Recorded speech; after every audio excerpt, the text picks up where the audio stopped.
Samedi 24 juillet 2021, Sengotoninga na motema pona kokuta na bembino lisusu na édition ya ngonga ebeti ya mokolo ya lelo bomwesano ba ngonga ebeti batambolaki pona kolukela bino pe pona kolambela bino basango oyo na kopesa bino na mwa ngonga moke mbotela bino.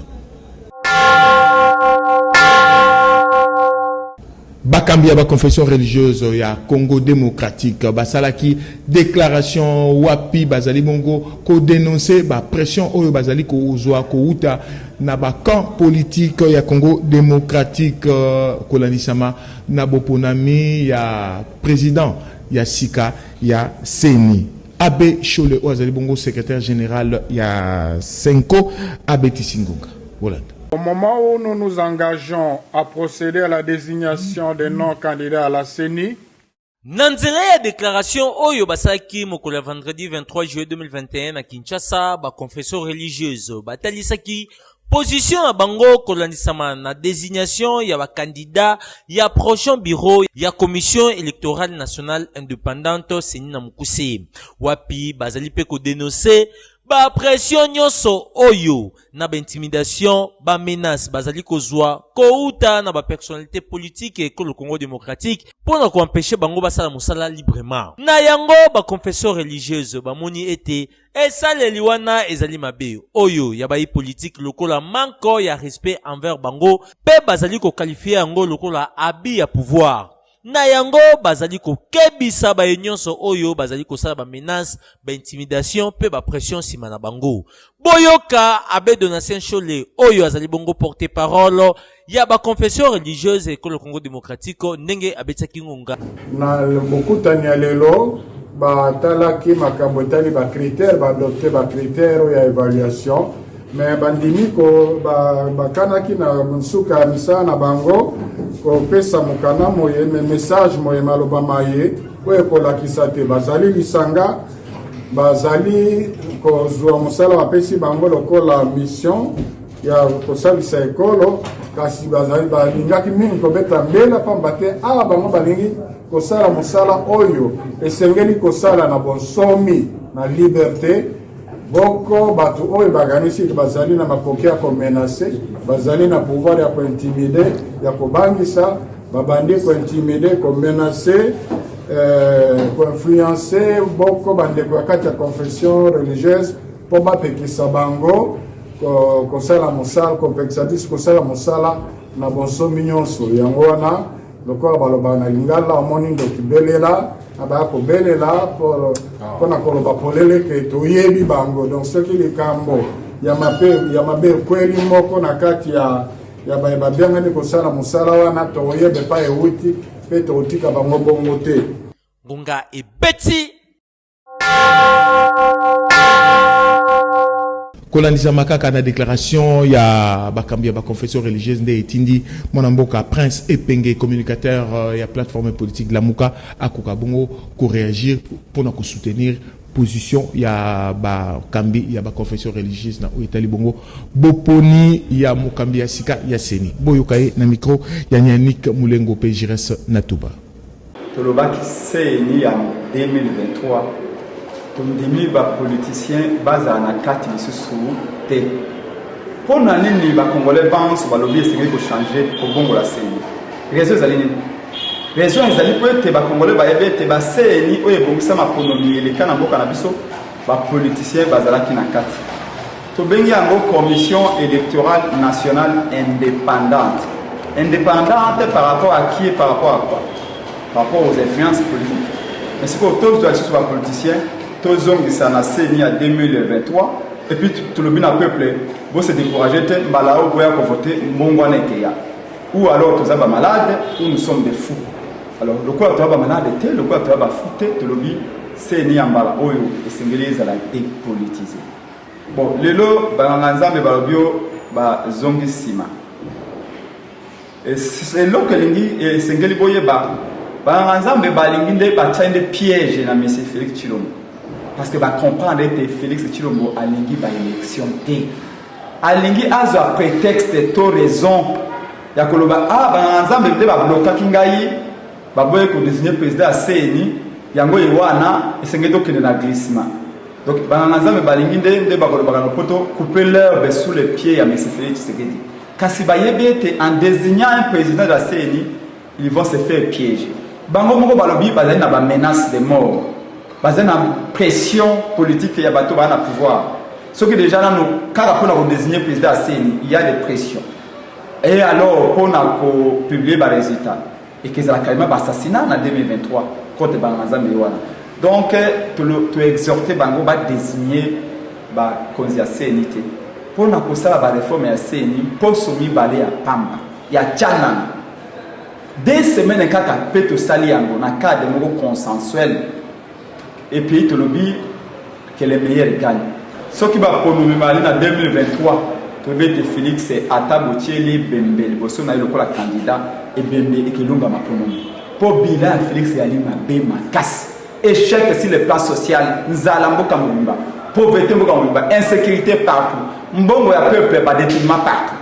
Ce qui te veut que l'élection est raté, ce qui a fait que l'élection est raté, il y a pas à raté. Pour la moka,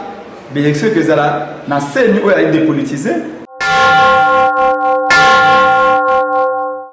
Nangambo ya eteni ya Congo démocratique o ezwami bongo na état de siège singalo ko ba été na Ituri ba uti bongo ko tia maboko na 9 officiers oyo ba détourna ki bongo misolo o lengela maki pona ba opération militaire na ngambo ena Bolanda. Bazali au total 9 officiers ya ba forces armées ya République démocratique du Congo ba FARDC na mukuse oyo bakangami Pe bazali placé outa mokolo ya jeudi 22 juillet 2021 na mandat d'arrêt provisoire na prison centrale ya Bunia. Ba komanda oyo ya ba FARDC bazali accusé na ba détournement ya ba fonds oyo epesa makapo na ba opération militaire na Ituri na cadre état de siège. Parmi ba officiers oyo bakangami ezali na 6 colonels ya ba FARDC. Na kati na bango ezali pe na commandant adjoint chargé administration ya 32e région militaire chargé ya social pe service patriotique. Mibale bazali ba responsable ya ba service ya renseignement ya région militaire ya secteur opérationnel ya Ituri pe directeur provincial ya logistique militaire. Kaka na groupe yango ezali pe na assistant ya vice-gouverneur oyo autaki kozala nommé na mokonzi ya mboka Félix Antoine Tshisekedi Tshilombo na cadre état de siège. Lisusu colonel ya police nationale congolaise na major pe capitaine moko ya ba FARDC. Na koyoka auditeur militaire supérieur près la cour militaire ya Ituri, ba officier oyo ba détourné misolo. Kasi aboyaki kopesa monte exacteur na bapandi sango. Kokangama ya ba officier oyo esalemi sima ya ba résultat ya ba enquête oyo ezalaki initié uta posoleki na inspecteur général ya ba FARDC Gabriel Amisi Kumbadi Tango Fort oyo azali na mission de contrôle uta le 17 juillet leki. Il s'agit de colonel Landou Walter, commandant adjoint en charge de l'administration et logistique à la 32e région militaire. Colonel Diama Josué, directeur régional des services d'éducation civique et action sociale, CECAS. Lieutenant-colonel Mukanda Salebombo, directeur administratif à la 32e région militaire. Lieutenant-colonel Kimfuta, T4 du secteur opérationnel Ituri, 32e région militaire. Major Sadiki Delphin, commandant de la base logistique centrale de la 32e région militaire. Commissaire supérieur principal, Kamboloa Mumbwe Laurent, assistant du vice-gouverneur Ituri. Lieutenant-colonel Love Zeoula, TD secteur Ituri. Capitaine Patrick Kimenesa, secrétaire à la 32e base logistique régionale. Le contrôle continue. Gonga et Betty.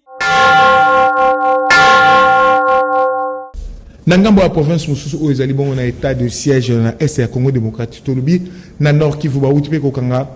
9 éléments ya ba FARDC oyo bazali bongo na séjour moko irrégulier na Beni ville tumpe d'état yebité présence na bango na niveau ya Beni ville ba kangi bango na Mandoki na Masasi na Masanga ya mabe ya Makasi badiamba pe biloko mosusu ya mabe esalemaki na bouclage oyo maire de la ville à Salaki mokolo à vendredi 23 juillet 2023. Gina Paluku, correspondant na bino na ngambo oyo ya Congo démocratique abeti singonga na nzela ya Singa Bolanda.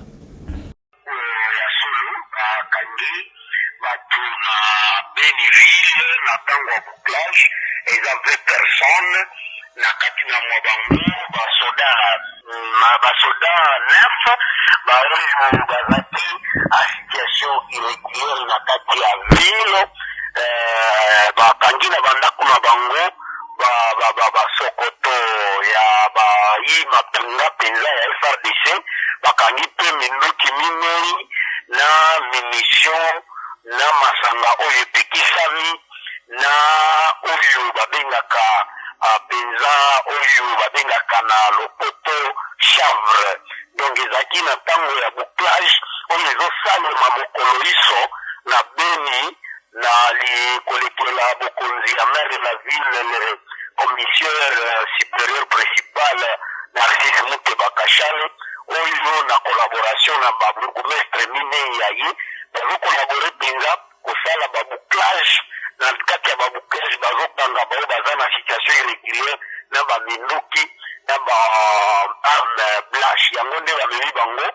na prison kutu bapesaki bato ya auditorat apres wana bazokoba kaka ata na moi ata na butu maire de ville asengi na population ekolabore kolakisa mpenza bato wana ya mabe mpo bakangema mpo yango nde kopesa kimia na ville de Beni. Au même moment lelo na moi gouverneur de province Kostandima asali entretien na baima babakoke di micro bajournaliste nyonso apesaki bango nzela nini alingi basala na ye mpo bakolabore ti asilisa bitumba na ya barebele ya EDF ayebisi bango ke bazala mpenza très professionnel responsable batika mpe koternir image ya FARDC eza FARDC ya bango ata soki baza na badéfaillance bakoka kotia yango libanda te yango nde asengi na bajournaliste nyonso na baresponsable ya bagroupe ya WhatsApp oyo eza très populaire bazala ikendi na bapublication dole mpo na bainformation ifo babandaka kaka koluka dikso de cloche to cloche ya FRDC avant ya kopublie eloko.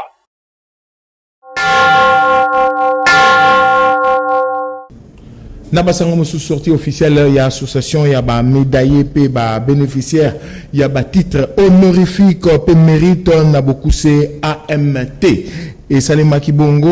mokolo ya samedi 24 juillet 2021 oyo na restaurant VIP ya 155 na commune ya Kinshasa. AMT oyo kambami bongo na mwana mboka musée Martin Ongenda bolanda bongo Yannick Nzuki Mandembo ndenge abetingoka.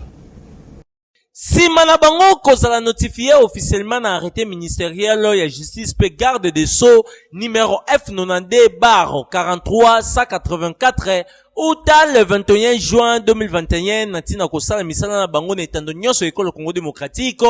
association de médailleux et bénéficiaires de titres honorifiques et mérites AMT na mukuse oyo ezali kokambema na l'infatigable musée Martin Ongenda Lumombo basalaki sortie officielle ya lisanga na bango ebengami bongo AMT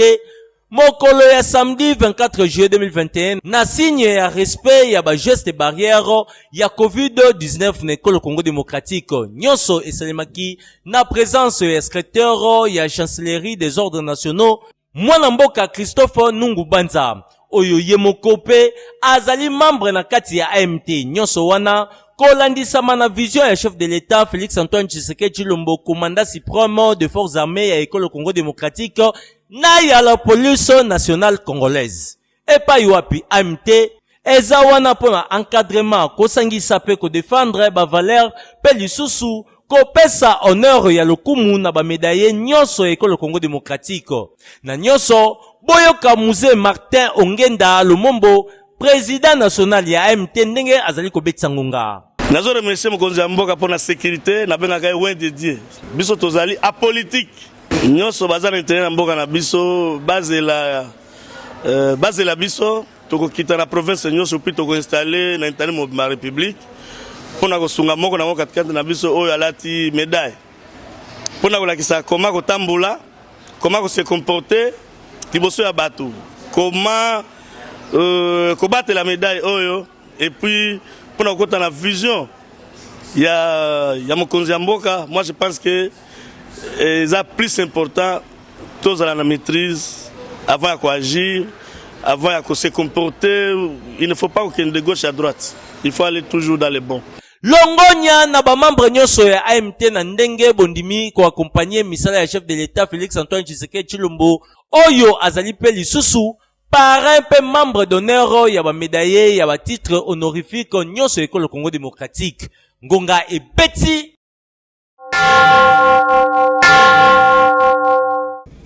Nanga momususu bai ONG sans gêne o ekambamaka na mona mboka Dieu merci Diavangama basalaki bongo inauguration officielle. Il y a 2 points, il y a forage pour couper ça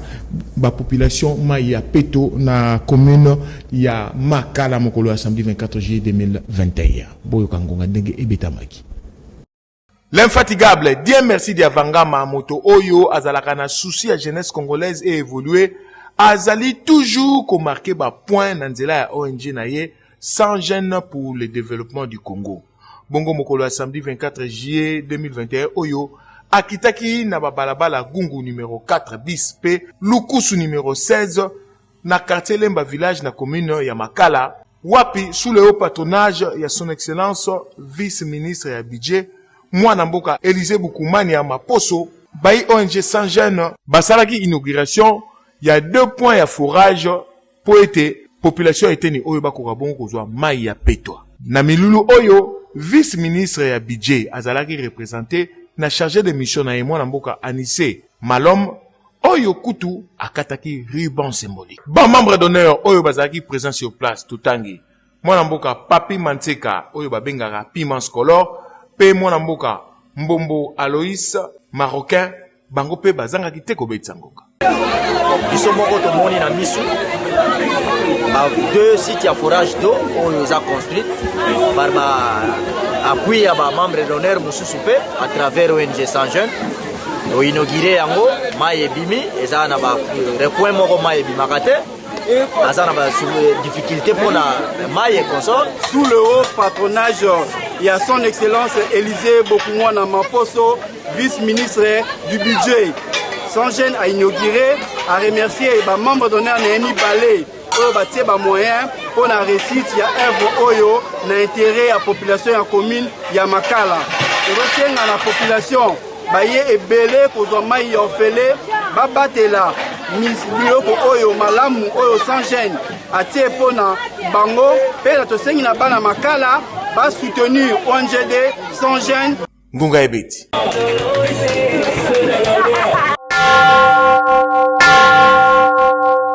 Population ya quartier Kindele tozomi wana na commune ya Monga Fula basalaki marche mokolo ya samedi 24 juillet 2021 oyo na tongo pona kosenga ete mbula matari ya kokabongo kosala na nombango nzela oyo kendati na Kimwenza mission pambate ekomi kosala badega makasi nzela yango ebukana na biteni mibale suite ya ba tête d'érosion oyo emenasaka quartier Kindele bolanda. Ba habitant quartier Kindele na commune ya Monga Fula ba lembi na ba embouteillage oyo ezali kosalema mikolo nyonso na nzela oyo ekendaka ti Kimwenza mission pambate ekomi kobendela bango mindondo ba discussion tango nyonso entre ba chauffeur pe entre ba étudiant nyonso oyo ezali causer na bokatani ya nzela yango oyo ebeba utakala na dete d'érosion oyo emenasaka site ya Kindele ba belela na mbula matari kasi tilelo oyo sans suite yango ba décider ya kosala marche pona kotalisa gouvernement ke trop c'est trop esengeli kolukela bango solution boyo kangonga ndenge ebetamaki. Presque 6 ans, l'érosion est salama, nous avons la suite favorable de mon côté. C'est ça que malgré tout, la marche, nous avons la suite de mon côté. Nous sommes des stacks qui sont sur l'eau, nous avons encore marche. Quelqu'un fait ma conduite, c'est ça. Ma continuer, c'est que ça t'en est, ma conduite, il y a Baya, ma salle est l'eau pour mon côté. La question, c'est ce qui est dans ma moule. Au fur et à mesure que ce qui est dans ma moule, route est la route des Kimwenza, non plus Kimwenza mission, mais aussi le peuple, au bassin d'Angela. C'est-à-dire que nous, on qui marche, on a totale assistance vraiment valable avec le chef de l'État. Parce que nous sommes comme on a tout le monde. Parce que la réponse valable,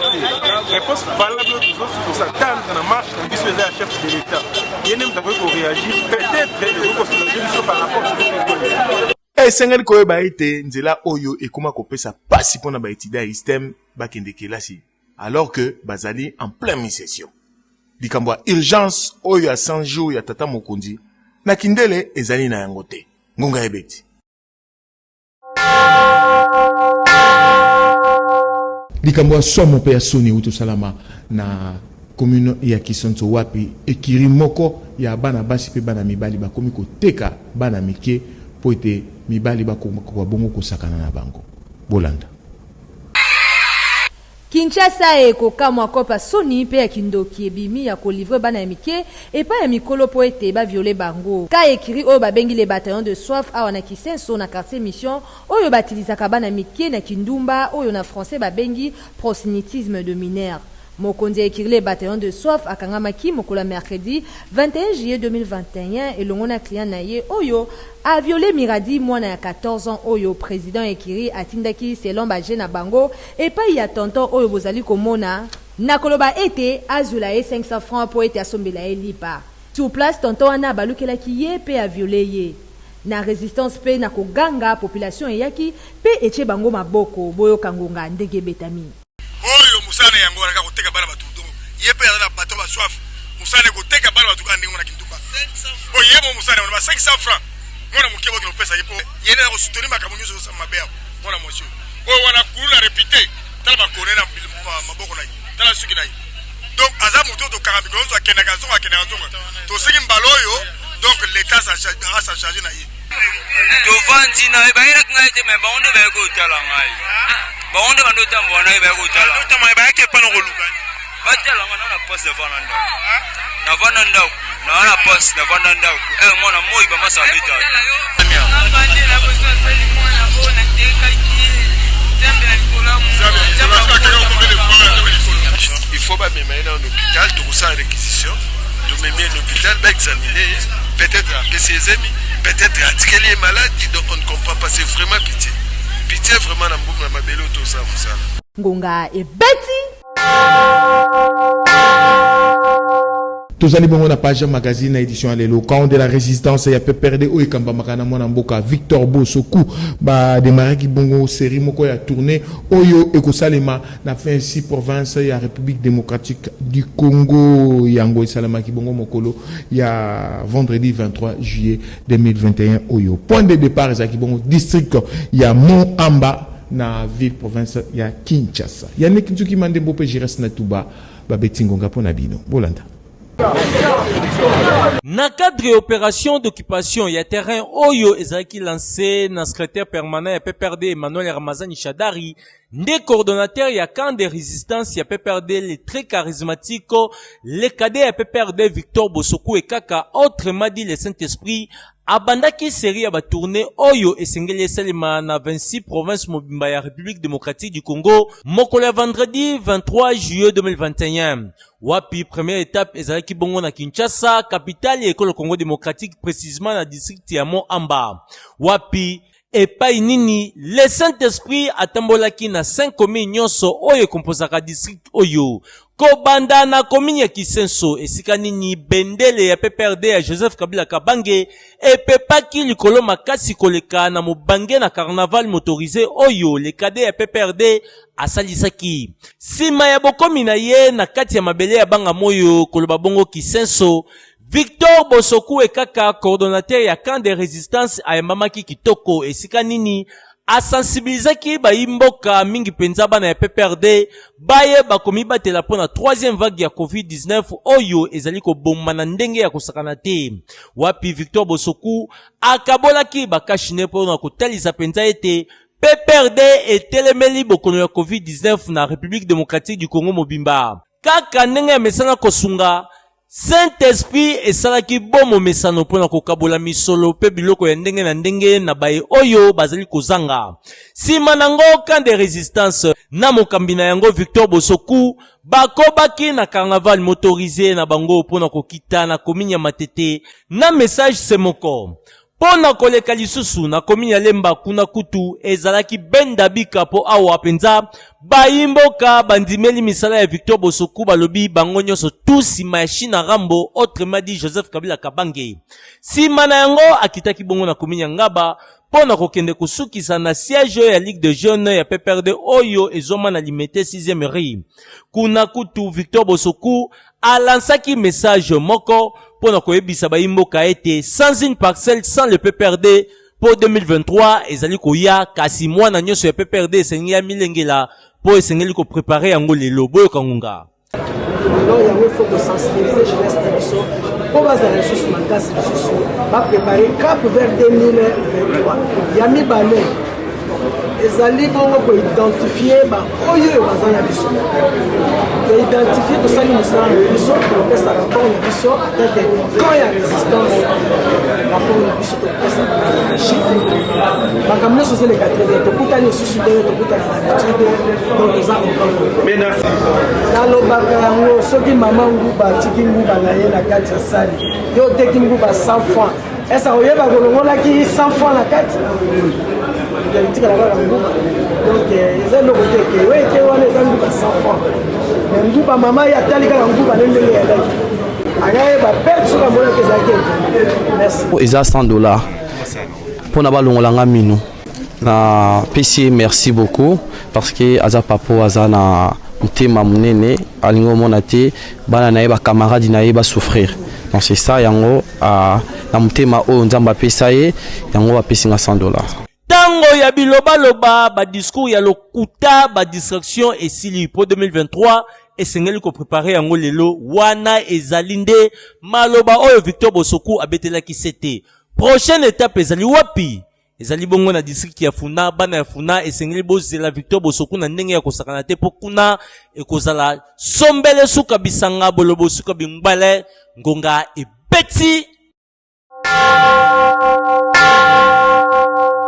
Ah, on est dans une édition édition il y a samedi 24 juillet 2021 journal Ngonga Ebeti. Merci Kei Bongo na kupa bola zaki sima caméra montage de Simba Makina Teddy Angwana pe mwana mboka Patine Tsumbu réalisation zaki Maika Moka pe régie finale et Simba Makina mwana mboka Samson Ilunga mokolo ya dimanche 25 juillet 2021 ndena kutani na bino susu pona kopesa bino basango ya motu ya oyo bolanda ki na semaine oyo tozali kosilisa buboto o mabota mabido.